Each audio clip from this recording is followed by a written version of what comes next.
Hello, and welcome to this edition of Chit Chat Live. My name is Shannon Combs-Bennett, and I'm the creative director for the In-Depth Genealogist. Today, joining me from the Netherlands are In-Depth Genealogist authors, John Boeren and Jennifer Holik. Hello, how are you today? We're great. How are you? Oh, Hi. I'm in there. Hi. It's great to see you. International calls are always so much fun, so hopefully this will not have any technical difficulties. We hope. And right. we are very much delighted to be in the show today. Thank you. We're really excited. Unfortunately, Jennifer had to go to work, so she couldn't join us. And Terry is on vacation, so you only get me today. I'm sorry, but someone had to pay the bills, and the other one decided to go have a little fun. So it will be fun. Yeah, that's right. So Jennifer, you are a World War II international World War II historian, speaker, and author. And I know we've sold some of your books before at the IDG booth at conferences. Yes. Right. So do you want to tell the audience a little bit about yourself if they are not familiar with your work or your websites? Right now, I am about, in my business, 75% World War II research, and I do a lot of speaking both in Europe and in the Chicago area, and I'm beginning to branch out. I've got the only authoritative books on how to do World War II soldier research on the market right now, and on the 13th of October, right before I flew over to the Netherlands, I launched the World War II Research and Writing Center, which is a collaborative effort between some other researchers and a lot of resources on how to do the research and writing. Wow, that's really awesome. Once again, we'll have to pick your brain a little bit later. And John, you are a speaker based and genealogist and writer based out of the southern part of the Netherlands. And that's right. Yeah. Okay. And you have a website, and I'm going to try to pronounce it, but I will make sure to put in our notes your website, which is Antecedentia, and that is phonetic on my part, so hopefully I got it right. Can you tell us a little bit about what you do and maybe why you picked that name for your website, because it's unique and interesting. Okay. Well, I'm a professional genealogist now only for a year. Okay. I have been more or less a professional genealogist before, but then I was working for the Tilburg archives. But for the last years, I had another job, but genealogy has always been in my life. And last year, November, I think, I decided that I should do more with it than just let it be a hobby. Mm-hmm. And I started to inform myself about how can I start, what do I have to do, and then I decided, let's just go for it. So I think it was somewhere in November that I decided to start a business, and I was thinking about a name as well. And I wanted something that has an international allure, but still is a bit, something that people think, hey, what does that mean? And that's why when I came up with this name, and apparently it works, because you all also asked me, why did you choose this name? Actually, it's a combination of two words. You have the words antecedents on one side. I think you know what that means. Mm-hmm. And on the other side, you have scientia, and that's the Latin word for knowledge. So it's all about understanding your past. It's about finding out who your ancestors were, what they did for a living, where they lived, and all other great stories that you can find about them. And that's what I do. I'm a genealogist. I try to find the answers for people who have questions about their family. I give lectures, I give courses in genealogy. Now and then I write something, for example, for IDG. And that's also the reason why Jennifer and I are here today, because, well, we both write for IDG, and we spoke with each other on Facebook, and one thing leads to another. The amazing way connections can be made in the most unusual circumstances, or sometimes just passing ships, and you never know who you're going to network with, and those connections then can turn out to be invaluable, right? Yes, absolutely. You never know where your fate's going to lead you at times. I have to say I'm jealous, Jennifer. I've been to Europe several times, but I've never been to the Netherlands. It's one of those places I want to go to. So if I ever get over there, I know who to look up for a tour guide, right, John? Oh yeah, and you're always welcome. I think it's a great place to come to. So, but Jennifer can say, of course, how she feels about the Netherlands now. It's my second home. Oh, okay. Yeah, I would be here more often if my kids, you know, were older and out of high school, but for now, a couple times a year. Yeah, I can relate to that. I have to say that I was talking to my son, my oldest, last night, who is a big military historian, and that's what he wants to do. And when I told him where you were and what you were doing over there, he was very jealous and wants to know why you couldn't be his mother. So, and want to know why I couldn't go do things like that. So obviously I have picked the wrong niche in genealogy. Just had to put that out there. But you guys are in, or were earlier this week. I think you said you had some more speaking engagements coming up, but you're at the Liberation Ceremonies and that were in Tilburg. Can you tell us a little bit, either one of you or both, what those are and why they are important? Because I think a lot of Americans might, while we study World War II history, unless you are a particular buff of that time period, there's some of these commemorations and ceremonies that are going on right now that a lot of people might not entirely understand. Right. Why don't you start? Okay. We have, in October 1944, we were liberated after 4 years of the Second World War. After D-Day in June, the Allied forces moved towards the Netherlands through the northern part of France and Belgium. And then in the beginning of October, they arrived at the Dutch borders. But there were still some heavy fightings going on, so it took a little while longer before Tilburg, who is close to the Belgian border, was liberated.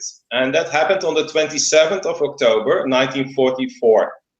And every year we have two commemorations in the Netherlands. On the 4th of May, we have a national one, because the 5th of May is our National Liberation Day. But the southern part was already liberated in October, and therefore we in the southern part also celebrate liberation in October, and Tilburg has the ceremonies on the 27th of October. And we have three on that day, and each ceremony has a special character. The first one in the morning is about the Allied soldiers who are still buried in Tilburg. There were more, but some bodies have been recovered and they have been brought home. I think there are now still 67 soldiers buried in Tilburg, and we want to thank them, to respect them for what they did, and therefore we have that ceremony in the morning. Then we have one at 2 o'clock, and it's about the resistance. And it's about a woman called Jacoba Pulskens, and she was in the resistance. She was hiding pilots, and one day she was betrayed. The German soldiers came, they shot the pilots, and they brought Jacoba to one of the camps in Germany, where she was killed later on. And the third one in the evening is like the big one that is really about the liberation of the city. And then we have Scottish bagpipes, because the Scottish soldiers and the Princess Irene Brigade of the Netherlands are the two biggest troops that liberated the city. And I asked Jennifer to come on the 27th of October to see these ceremonies. And maybe it's a good idea that you tell us how you would describe the ceremonies and what you think about it. The ceremonies were incredible, and I had never been to anything like that. They were all in Dutch, but I did receive some materials from some of the coordinators in English. And it doesn't matter what language they're in, they're very moving. And you can't help but be affected by the music that's played, or the soldiers that are standing there at attention, or the flags going up and down at half-mast, or just all of the people being there together. And then it was a perfect day because the sun was just shining down on the graves and the monuments, and the bagpipes in the evening were spectacular. It was just fantastic. And one thing that they do here that doesn't matter what ceremony we have in the United States, at least that I have experienced, they always have coffee and cake afterwards. So people can gather for about 30 or 45 minutes and talk and meet. And Helen Patton, General George Patton's granddaughter, attended with us. She attended my talk Monday night for part of the ceremonies. And she spent the whole day with us. And we met this woman who was 12 years old during the war. And she began to tell us stories about her life as a young girl. And she told us, come back. We could spend days talking and just hearing all the stories. It's incredible. And I don't think we have that at home.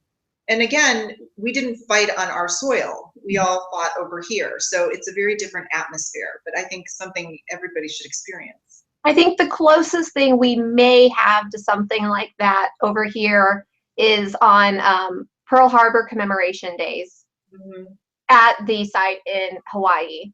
Right.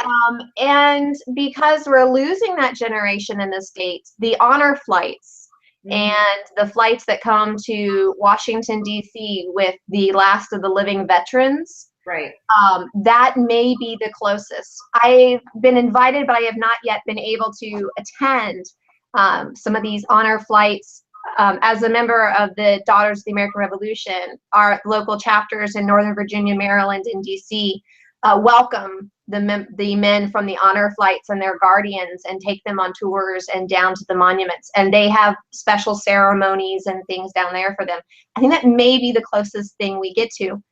But the stories, I think, like what you said, are extremely important because we are losing that generation. Sorry. that would be my lovely 90-pound Malibu. The stories are, I think, unfortunately, that we're losing a lot of them. My father was 2 when the war started, so I have some interesting perspectives of a child growing up on rationing and those types of things from a child in America's standpoint. My maternal grandfather fought in World War II, so I have stories. I unfortunately never met him because he died from cancer before I was born, but I have stories from the family. But those stories, I think, are one of the things that if we can collect them together from all over the world to get a global perspective, I think it would be absolutely fascinating. Yes, and that's Monday night when I gave my talk, that's a lot of what I talked about. What are the stories? What commonalities do we have between those in America and those in Europe? Right. Because everybody experienced hunger and rationing and losing someone. And I read a couple of letters from a British soldier. I read about the bringing home of one of my soldiers' bodies, and people were very affected by that. And then after all of the ceremonies were done in Tilburg on Tuesday, one man who's probably in his 40s came up to me and said, "Oh, we're starting to record the stories now because we heard you Monday night, and let me tell you a story." So it does make an impact. We just really need to get the message out there. Right. And one of the things I enjoy as a genealogist are the social histories. Sometimes I think I'm more of a social historian than a book and fact genealogist because I love breathing life into the people I research. And what better way to breathe life into somebody than to read or hear or see their words, a videotape, an audio tape, a written memoir. And I've started encouraging everyone I come in contact with to write down the memories before they're lost and write down the stories that they were told, no matter if you think they're trivial or not.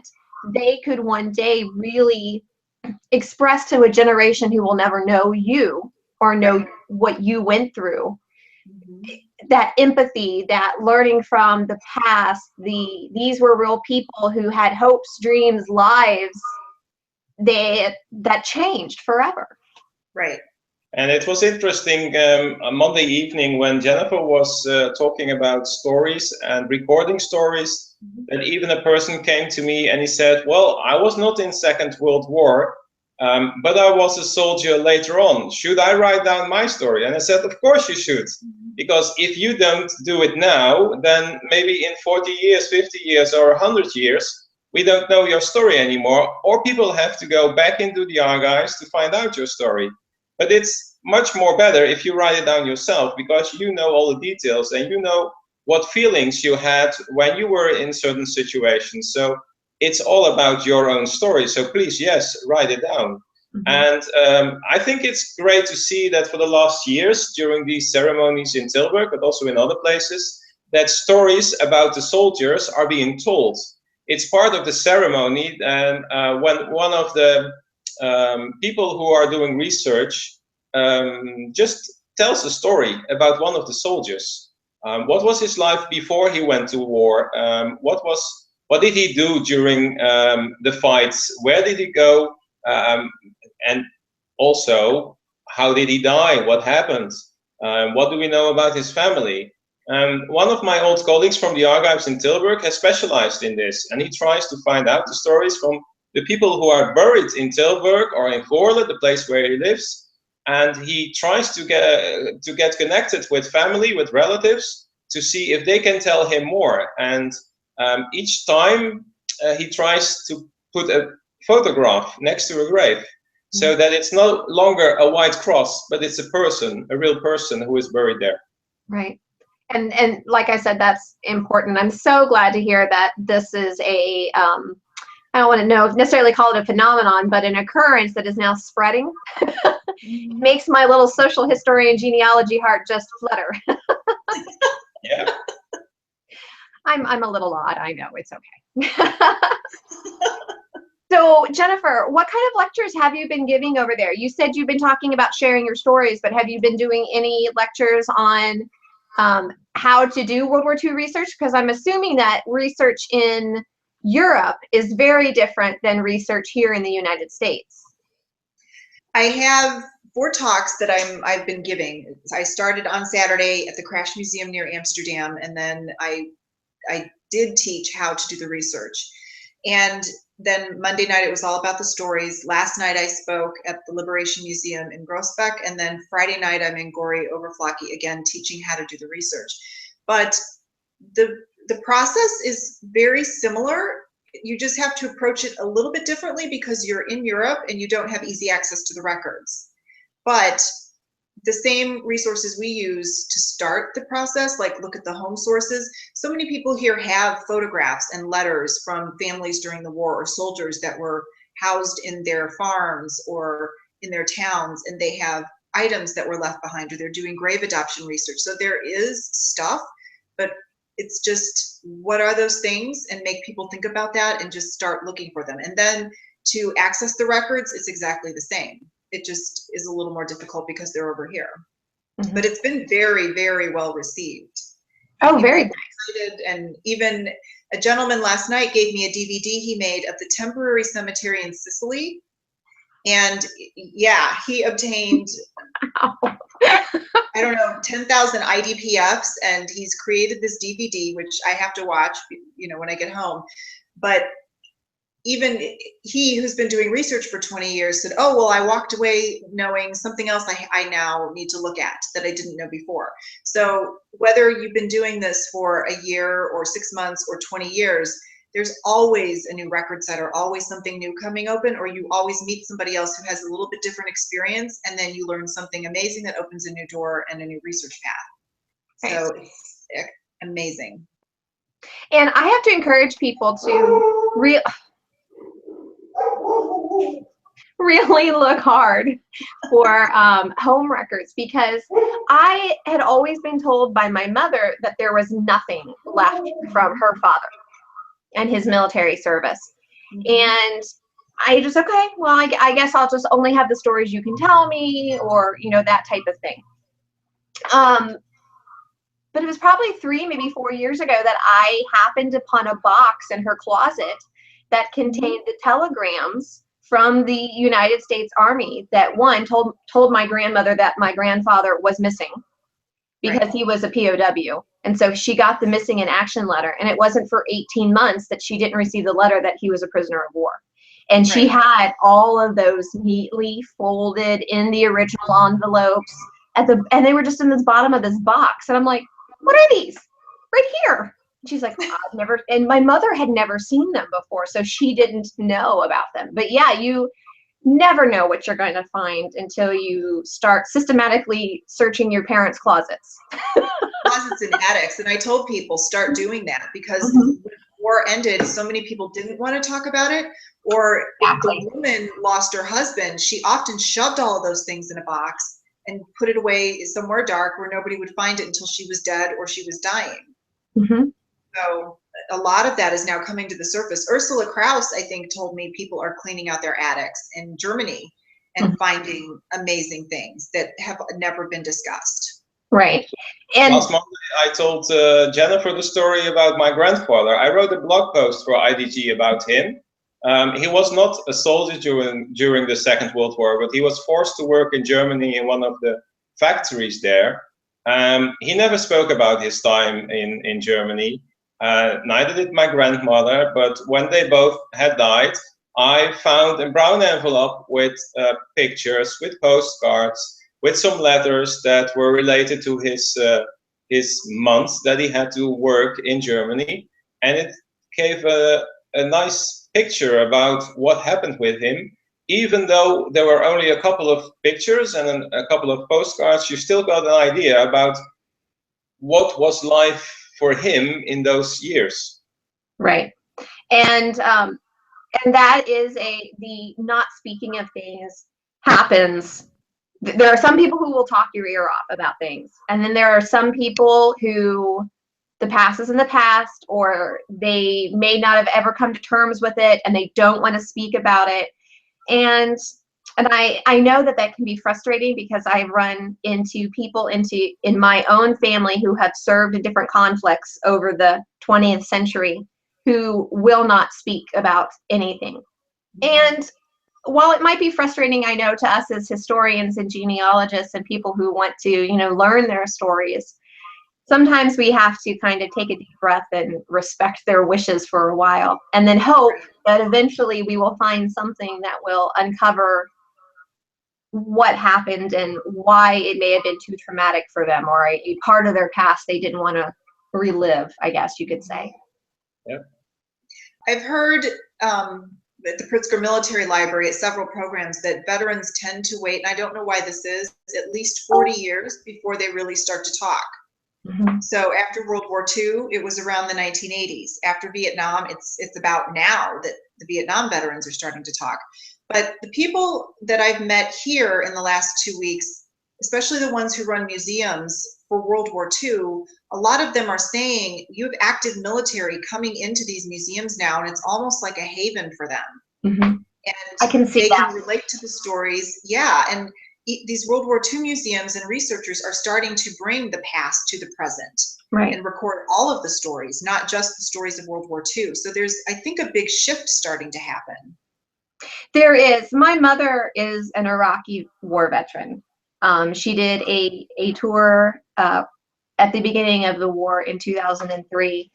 She was a doctor, so it was a little different, but it took her nearly 10 years before she would even discuss some of the things beyond a medical, these are the operations I did, and these are the people I treated, and these are the things I saw, because she spoke about that internationally and nationally about, because that was the first time in a war for a very long time that they did that type of surgery.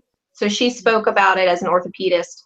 But it probably wasn't until 10 years later that she started telling us the other things and the emotional things and a few of the stories. And I know there are more in there that she just right now, even only being there for one tour, won't talk about.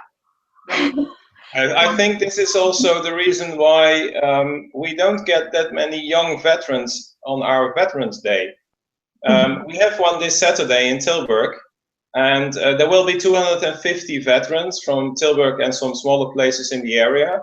And I think, I don't know for sure now, but I think if we have 50 young veterans there, it will be max. And when you ask others, why don't you come? Then they say, it's not time for me to be in places like that. I don't want to speak about what happened to me. I don't consider myself as a veteran yet because I'm still so young and I still have a whole life in front of me. And I started to do something else. I found another job and I want to concentrate on my family and on my job. And what happened during my service will come later. I completely agree with you, and I can see that in not only my own family, but others that I have talked to. Because living where I live, we have a high veteran population, all ages, and that is a similar statement. And it's nice to see that it's not only here in the US, but it's in other places as well. So we are coming up to the end of our time. Is there anything that we haven't talked about yet that you think would be important for our listeners and our viewers to know or to understand a little bit more? I put you on the spot. I don't know. I can tell you in 2016, I will be back in Europe for 4 weeks in the early summer and then again in the fall. So I'm already starting to book speaking engagements. I will be in different countries, but definitely the Netherlands. I've already booked my last week here in June in the same B&B where I'm sitting right now because it's so peaceful here. Oh my gosh. And then I will be back again in the fall, and I will release 2 more books in my record series next year. The 3rd volume will come out by May before I come back over. It will deal with how to organize your military records and then how to write the story, but it isn't just writing it from an American perspective. It will be part teaching guide, but also a serious workbook of hundreds of writing prompts for both Europeans to talk about their experiences or the stories they've heard, and then also Americans. And then the 4th volume will come out probably by the fall, and it will cover the death records and anything associated with that to teach people how to put that story together. And there will be a special section on if you still have someone who's missing in action, how do you compile the information to present it to the US government to ask them to go after that information? Great. And John, people can contact you and hire you, right? Oh, of course they can. But there is one thing I really want to add to this chat of today, and that's what I discovered these last days being with Jennifer, is that it's really nice to work with someone from, in this case, from the United States. Because you can do research and each has its own view, its own knowledge, and you can use and you can combine it. And collaborating in this way is not only fun, but it makes your research so much more valuable. And I think that's something that we should just get to do more. Yes. That we find each other on this side of the ocean and on your side of the ocean, and just to see what history do we have in common. And I know for sure there are, of course, a lot of Americans who have Dutch ancestors. So it's quite easy to, of course, yes. So it's quite easy that to find a reason to collaborate. But it's also about this research about World War II, and there are so many topics where we share a common history and we can work together, and that's really great to do. I can't agree with you more. I think it's fantastic. Genealogy should not be done in a vacuum. It should be made through collaboration and sharing and networking and all that. Yes, I agree 100%, John. That's fantastic. Yeah. I might be a little weird though, but you know, yeah. But thank you. Thank you so much. This was a great conversation. I'm sure everyone learned something new. I have to say, Jennifer, that I am more than a little jealous. I've been drooling over your pictures I've been seeing you post. So I hope that there's going to be a lot of blog posts and writing on this so that everyone who wasn't able to attend can at least see what you did. Yes. Great. Great. Thank you very much.